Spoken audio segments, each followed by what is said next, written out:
Thank you for joining us for this episode. Today, we're joined by Dr. Nona Kalfayan, and we're going to be speaking about free dry eye consultations to grow your dry eye practice on the OI Show.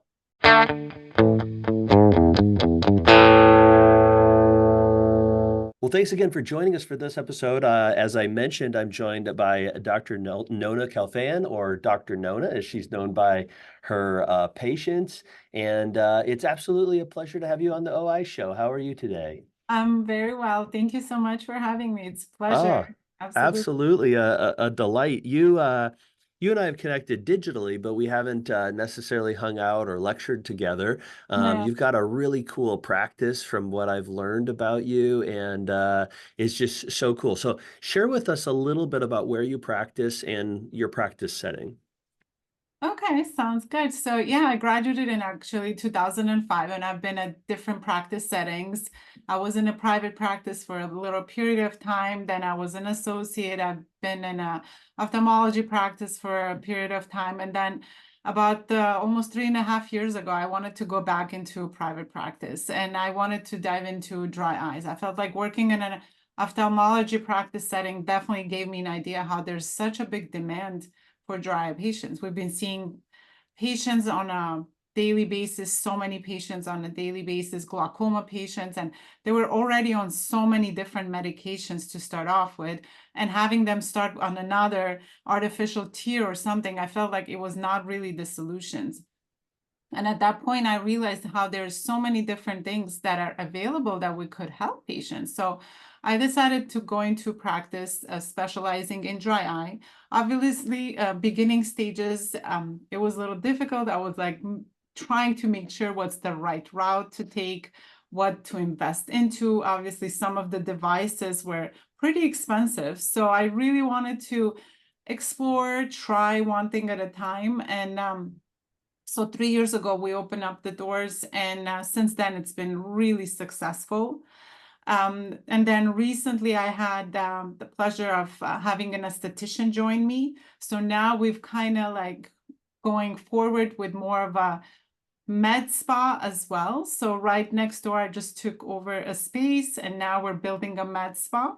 So it's going to be a combination. I feel like there's a lot of relation between our eyes, our face. It's like whatever is around on our face actually goes into the eye and vice versa. So it was Yeah. important to have combining both of them together. So I'm very Wow. excited, and yeah.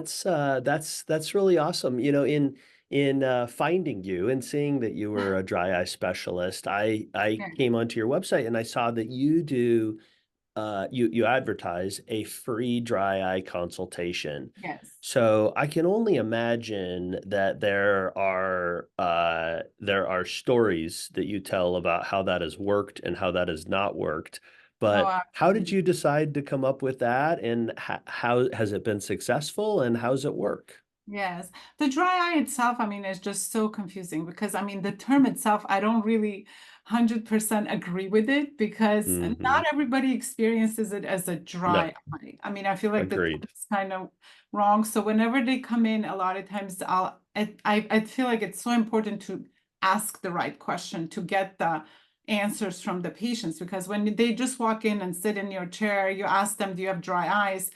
Majority of them are going to be like, no, I don't have any symptoms. So it's so Mm, important to really ask step by step. Do you have any fluctuating vision? Do your eyes bother you at the end of the day? Do you have difficulty driving at night? And then I pay really important attention to having the proper screening. So all of my patients that come in, even for the first time, we usually, just like we do the autorefractor, the pressure test, we also do mybography. I decided to have that as part of my pre-testing. So as soon as I do the mybography, it gives me an idea. So my a text will do the mybography. Then as soon as they walk in, I have everything on my screen. I have the OCTs, I have the pressure, I have the autorefractor, and at the same time, I see the glands. I look at the glands. Then I've invested into a camera, slit lamp camera. So the fireflies. So we look at the glands, all of it together. And then I start bringing it up. A lot of times patients are like, I don't know, I don't have any problems. But when we look into details, I show them. When they say pictures are worth 1,000 words, looking and showing them the glands, and they're like, wow, yes, I actually do have that, discomfort. At the end of the day, I mean, we're looking at screen all day long. So Yeah. it's not only like a, disease of a older or whatever. I mean, it can affect anybody. And Yeah. I feel like, So, yeah. so what I'm curious about is you do these pre-testing, these screening things on every Mhm. single like comprehensive eye exam patient, and as part of that is your mybography. Does anybody ever call up and say, "Hey, I want a free dry eye consultation"? Is that part of what they could call in and Um, ask for? it can happen, absolutely. Some patients that are like, I would like to get that done. So in that case, obviously, when they come in, I'll go ahead and do the mammography, and then kind of go over that. A lot of times, if they do have a medical insurance, then we might use the benefits to, do a medical visit, because if the Hmm. patient is coming in with some kind of a complaint saying my vision fluctuates or my eyes are feeling dry, my eyes are red, then we can put it as a medical visit. But otherwise, yes, we'll go ahead and do the screening and then go over the details. And then that Yeah. can definitely lead into patient scheduling, some kind of a treatment. Right. Yeah. So if I called into the office and I was like, you know what, I saw on your website that I have that you have a free dry eye consultation. Mhm. My eyes have been bothering me. I haven't got any help from any of the other places Yeah. that I've gone to. I want to schedule a free dry eye consultation. I come into the office, Mhm. your team's gonna have me fill out paperwork. I'm gonna do a mybography, and then I'm gonna sit in Yeah. the exam room with you at that point. I do have commercial insurance that you take. So Mhm. walk me through this conversation of how you're going to get my insurance. You're going to bill me for an insurance appointment and walk me through like how Mhm. you're going to make me a patient who's ready to pay you money. Yeah, so if they're coming in, a lot of times, like I said, if there's a commercial insurance, I'll start off by doing as a medical visit. I'll be like, again, the questionnaire. Have you had any symptoms of dry, irritated eyes? Do you use any eye drops? Do you feel like, your vision fluctuates? Or towards the end of the day, do you feel like you just want to close your eyes because your eyes are tired? And then a lot of times they'll come up with one of the answers. Yes, this happens. And then this way, I'll go ahead and pull out the mybography. I'll do a slit lamp evaluation. And then once I see that, then I'll be like, we'll do we'll show them the mybography, we'll do the slit lamp evaluation. I show them on a screen. And then based on that, I'll say, it looks like you do have glands. And believe it or not, it takes about maybe 3 minutes for me to even ask them the question. I'll be like, why you think we need tears? And everybody, it's kind of, I like to engage my patients a lot of times in a conversation, because a lot of times if you're just sitting there and lecturing, they're just waving their head. And then at the end, it takes a couple of minutes and you lose them. The attention span is so slow. So I'll ask them, listen, why do you think we have tears? And they'll be like waking up for a second. They're like, I guess to lubricate the eyes. And then I'll give them that little lesson saying it actually, believe it or not, there's so many important roles in a tear layer. We have 3 layers in our tears, the oil layer, the water layer, and mucus. The oil being about 80% of our tears. Oil is responsible to actually attract oxygen molecules from the air and bringing it to the cornea. Cornea is the part that you wear a contact lens. That's a clear tissue, does not have any blood vessels. So in order for it to stay clear, we need oxygen supply. The oil is the one that grabs the oxygen. So it kind of, brings their attention. And then I'll tell them, these are the oil glands. As you can see, they need to be very well distributed. And the oil that comes out, it needs to be crystal clear like olive oil. And then we look at the glands. A lot of times I'll show them how they're starting to shorten. A lot of times I'll share with them that, as the oil becomes thicker, because if it's not exiting well. And then I'll be like, a lot of us spending a lot of times in front of screen. So we're not blinking enough, or our blinks are incomplete. I'll share that we need to blink about 20 times in a minute, but as we stare at the screen, our blinking reflex goes down. So I engage them in a conversation. And as they're agreeing to it, I'll be like, listen, this is what's going on. So I would like to, and then I'll be like, there's different things that we can do. There's 3 steps that we can do. We can just put you on an artificial tear, send you home, or give you a prescription medication for dry eye. And I was number one doctor prescribing Restasis and Xiidra, but that's not the only solution. A lot of times, if the glands are clogged, then those drops are really not doing much. We're just putting a little Band-Aid. So I'll be like, there's different treatments that we can do. So I start talking about bringing in the radio frequency or the IPL. And I try to explain. They'll be like, oh yeah, I heard about that. I'll be like, radio frequency been around in aesthetic world for a longest time. The purpose is to rejuvenate the collagen and elastin. As the IPL, it's more to address the inflammation. And then based on your case, I would definitely recommend to consider such or such.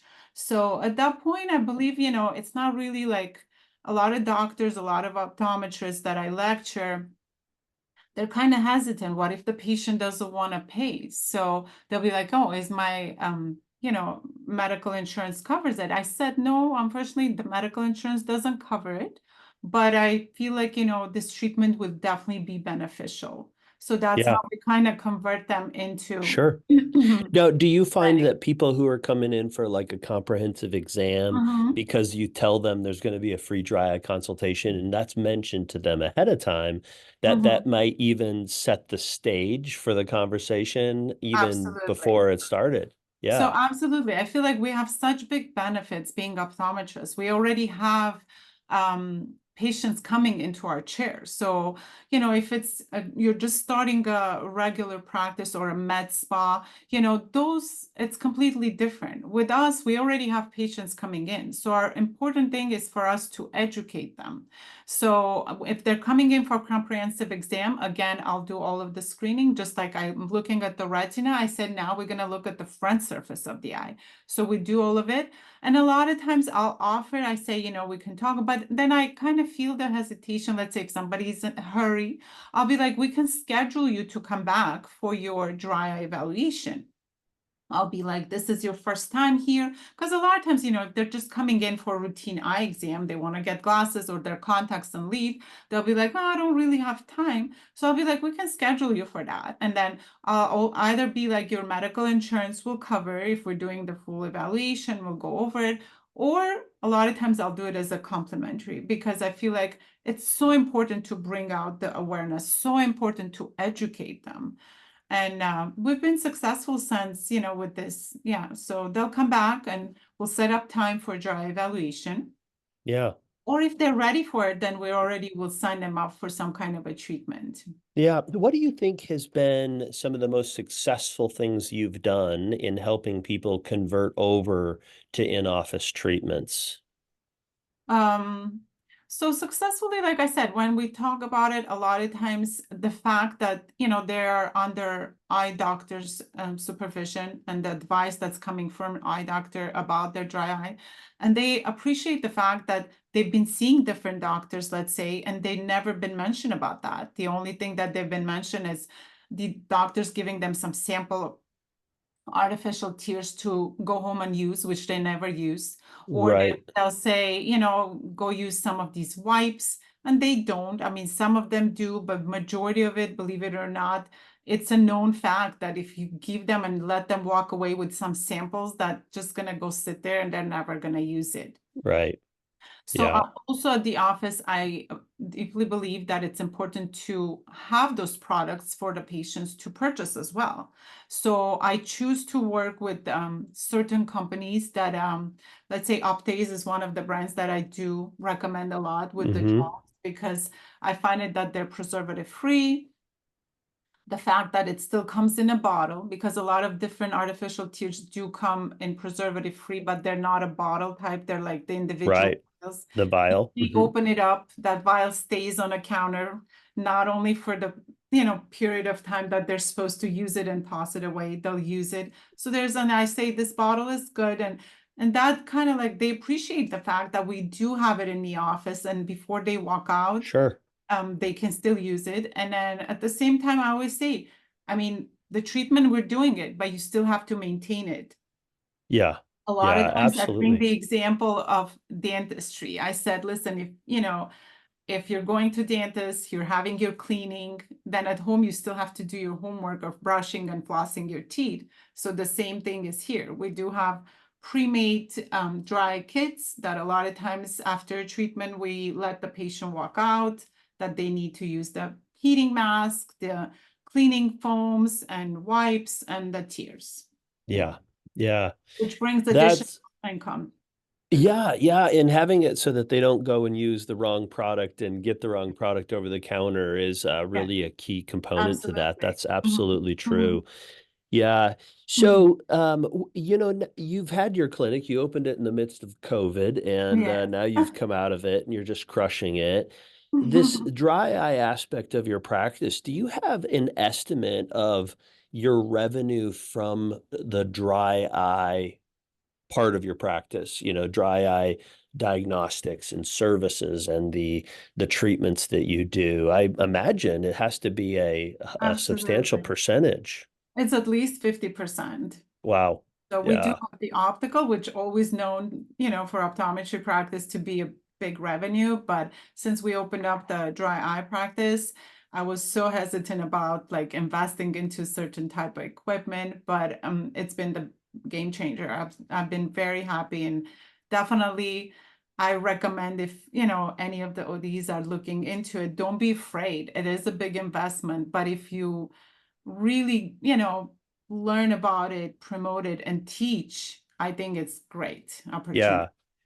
I don't know if you have an idea about this for yourself, but we had a couple guests on when we were talking about Mhm. myth busters around intense pulse light.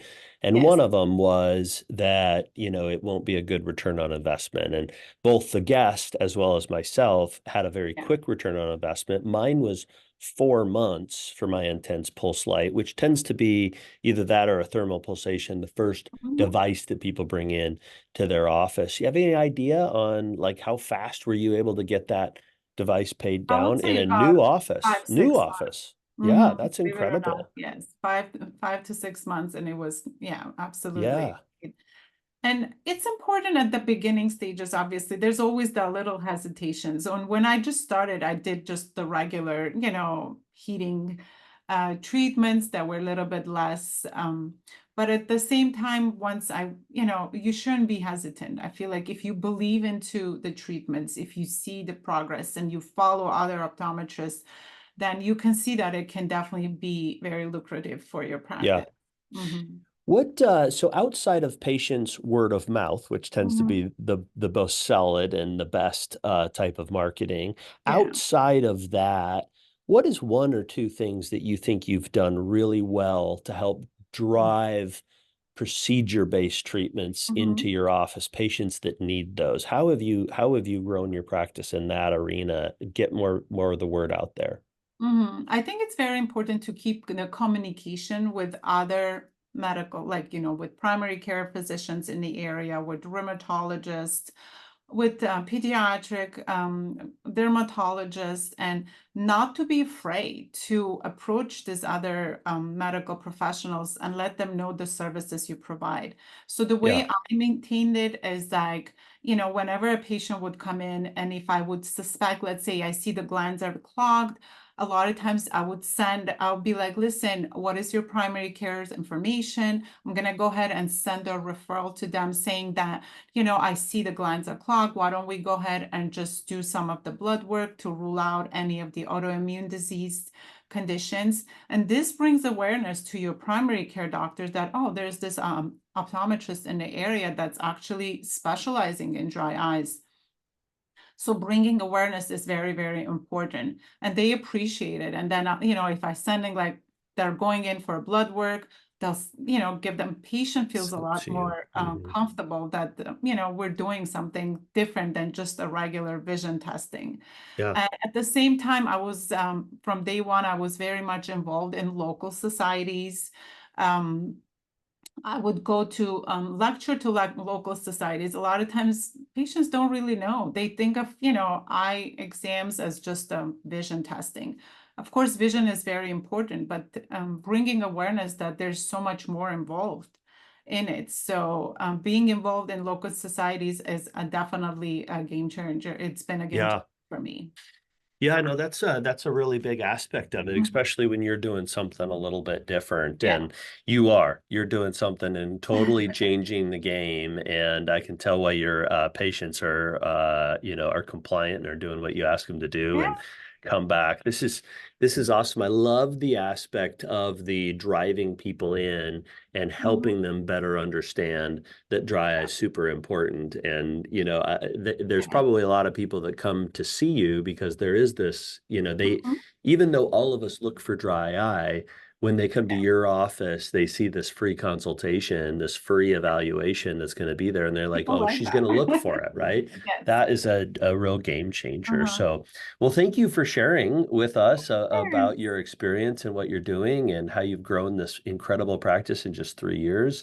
It's been awesome to have you on the show. Thank you so much. Yeah, Appreciate absolutely. And it. thank you for joining us for this episode of the OI Show. Make sure to like and subscribe. Do us a Absolutely. favor and send a 5-star review and tell a friend about the OI Show. Thanks, and we'll see you next time.